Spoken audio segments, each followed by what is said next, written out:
Okay, this next story is so damn funny that it's actually difficult for me to put into words. Marianne Williamson is running for the 2020 Democratic presidential nomination. She has no chance. I mean, she's polling so low that she's not even in the top 20 candidates in recent polling summaries. Now, she's a little bit wacky. She has a long history of being a sort of new age self-help guru.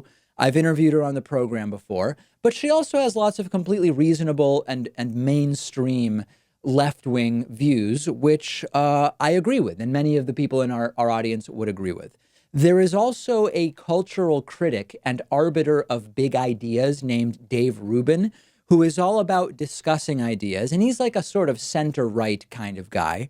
And he interviewed Marianne Williamson, and she truly made him look so uninformed and did it so easily, like without even breaking a sweat, with no visible effort, debunking all of Dave Rubin's attempts to put her in some sort of corner.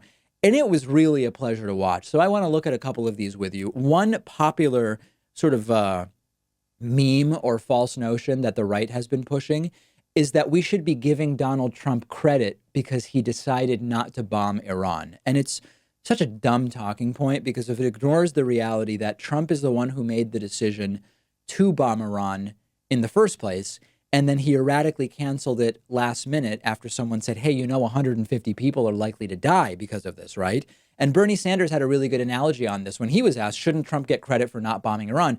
Bernie said, this is like if you set a trash can on fire and then you put the fire out and you say, hey, everybody, I did a great thing. I put the trash can fire out. It's like, well, you set the fire in the first place. So what kind of credit do you really deserve for that?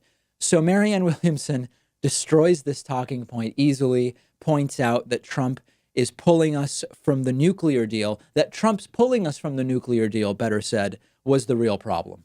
I know you wouldn't want to give it to him, but does Trump deserve some credit for not doing that strike? If he got a call a minute before, and 120 people are going to get killed. I will tell you what I think he does deserve credit for. Yeah. In terms of Iran, no, it was the president who recklessly removed us from the Iran nuclear deal. That is what led up to that. The president taking us out of the Iran nuclear deal, out of a situation that was an international leveraging, where by all indicators Iran was, that we know of, Iran was complying.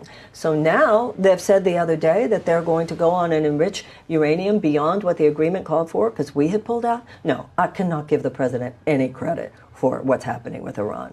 The fact that he was about to do something so unbelievably reckless.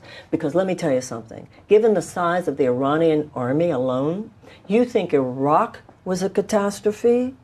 Nothing compared to what war with Iran would look like. So obviously some hero, we don't know exactly who it was, but we know someone within the higher echelons of either his administration, his national security apparatus, or the military talked him out of it. That we can be very thankful to this person, whoever they were. This is really fun, I have to admit. I love watching these clips. It's just so funny to watch the breakdown because you've got kooky Marianne Williamson just easily exposing the absurdity of these questions from Dave Rubin. So here's another one. Another one of these ideas that's sort of being pushed on Democrats is the idea that the Democratic 2020 presidential candidates are for open borders. And of course, not a single Democrat has said anything about open borders.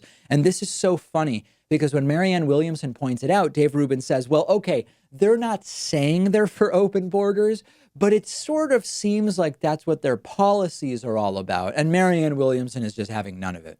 Okay, a couple more quick. We'll try to do them quick. It seems like everyone's kind of veering to some version of open borders. That's somehow something kind of. No, you say you're a Democrat. Where do you get this? Well, I don't consider. You say I'm a Democrat. No, I don't consider myself a Democrat anymore. I don't consider myself a Republican, but I'm definitely not a Democrat. I have not heard one candidate.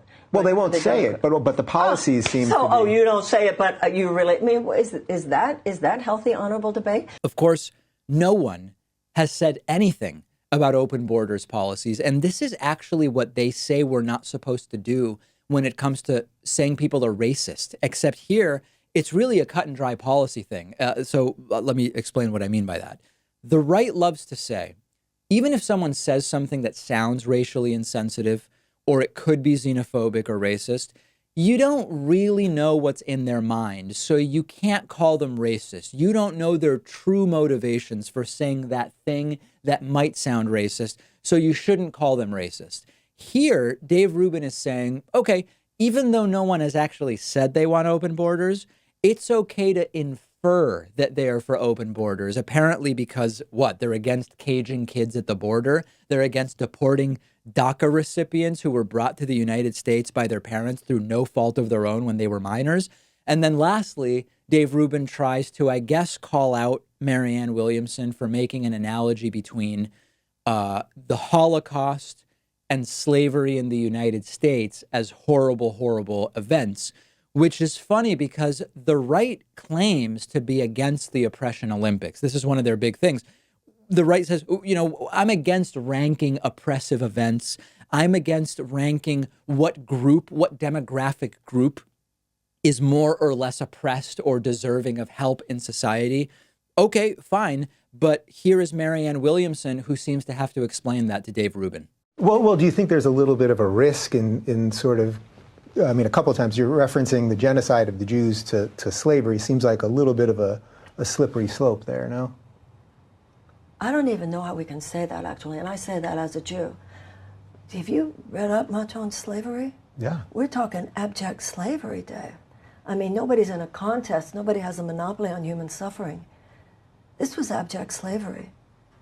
There's always a risk to equating civil rights catastrophes because it's true. There's no two events that are exactly the same. Events take place in different places and at different times in history. So to say two events are the same or basically the same or mean the same thing, it's a little bit risky. But American slavery was one of the worst things that's happened. And the Holocaust is one of the worst things that has happened in human history on this planet. So this may have been like the best possible thing to ever happen to Marianne Williamson's campaign. She's still polling at 0. It doesn't even seem like that many people have seen this interview. But it was really a pleasure to watch. And I got some emails after the last debate. This is really weird. After the Democratic debate a few weeks ago, I got some emails from people saying, hey, David, I think Marianne Williamson actually did the best in the debate. I think Marianne won the debate. Here's links to some YouTubers who agree with me. And I was certain it had to be some kind of satirical thing, like back when Howard Stern's audience was trying to vote for Sanjaya, a candidate on American Idol, even though the kid couldn't sing, just because it would be funny to support someone who has no idea what's going on. But apparently it was real. And a lot of people actually seem to be claiming that in some kind of serious way, Marianne Williamson won that first debate. She holds some of the right positions on a number of issues, but she is quite out there and certainly not somebody I could see getting behind, given the other people that are in the 2020 Democratic slate of possibilities. Let me know what you think. Make sure you're following me on Instagram at david.pakman. And while you're there, follow The David Pakman Show on Instagram at David Pakman Show. Right back after this. Today's program is sponsored in part by Blinkist.com/Pakman. If you've not already heard about Blinkist, it's amazing. It's an app for your phone, tablet, or web browser. And what they do is they take nonfiction books, popular nonfiction, critically acclaimed nonfiction. They condense the book into a 15-minute audiobook. You get all the most important information and insights from each book, but you can soak up the entire essence of the book in one sitting. I've listened to a ton of books on Blinkist. One recent one is Robert Reich's new book, The Common Good. Also Bunk by Kevin Young, useful in preparing me for the pseudoscience miniseries that we're producing.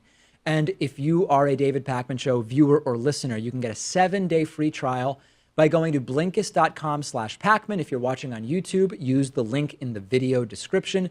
After the free trial, if you like it, you can get the full access to thousands of condensed audiobooks for about $5 a month. That's BLINKIST.com/PAKMAN.